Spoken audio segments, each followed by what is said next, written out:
একটা বিষয় আজকে 3 দিন ধরে আমি দেখতেছি। বিষয়টা হইল মানে বালুকা, ময়মনসিং বালুকা একটা তরতাজা জ্বলন্ত আগুন দিয়ে জ্বালিয়ে মানুষটাকে মেরে পুড়ে ফেলেছেন। আসলে কাজটা ভালো হয় নাই কে, কারণ সেও কিন্তু আমার আর আপনার মতো মানুষ। তারও বাল বাচ্চা মা আছে। মারার আগে একবার চিন্তা করলেন না? তার এই বাল বাচ্চা, তার মা, তার এই সন্তানগো কে দেখবে বলেন? এই যে একটা মানুষ হয়ে মানুষকে এইভাবে হত্যা করা, নৃশংসভাবে আগুন দিয়ে পুড়িয়ে মেরে ফেলা, এটা কোনো মানুষের কাজ? যে পশু জানোয়ার তারা ওই কাজ করবে না। কিন্তু আমার কাছে খুব খারাপ লাগছে, আমি মর্মান্তিকভাবে আহত। এই বিশ্বটা দেখে আমার কাছে খুবই খারাপ লাগছে।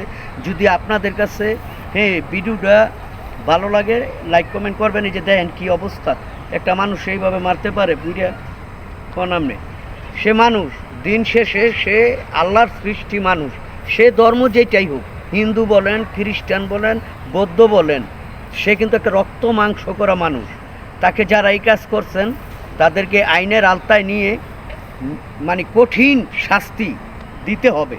ওই যে মামলা করলে, মামলা করার পর তারা নিয়ে জেলখানায় ফালায় রাখবেন, এতে কিন্তু এর স্বাস্থ্য চেয়ার আরও ভালো হবে। কারণ জেলখানার ভিতরে কিন্তু খাওয়া দাওয়া মোটামুটি খারাপ না, ভালোই দেয়। তো এই ধরনের দৃশ্যগুলো যখন চোখে পড়ে, আমরা চোখে দেখি, আমাদের কাছে অনেক খারাপ লাগে আর কি। কারণ এই বিষয়টা আমার দেখার পরে চোখ দিয়ে পানি বের হয়ে গেছে।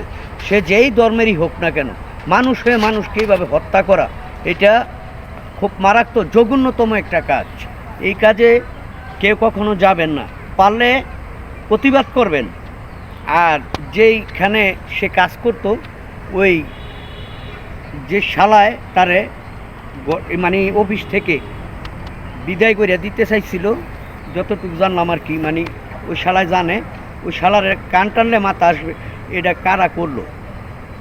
হ্যাঁ, এটা কারা করলো? এখন তো বাংলাদেশের মধ্যে অহরহর খুন খারাপই হইতেছে। এই বিষয়গুলো আমার কাছে অনেক কষ্ট হলো, হৃদয় বিদ্যারক একটা কাহিনী। এই কাহিনীটা মানে মানুষের জীবনে কারো আসুক, এটা আমি চাই না। ভিডিওটা ভালো লাগলে লাইক কমেন্ট শেয়ার করে দিবেন দ্রুত। আসসালামু আলাইকুম।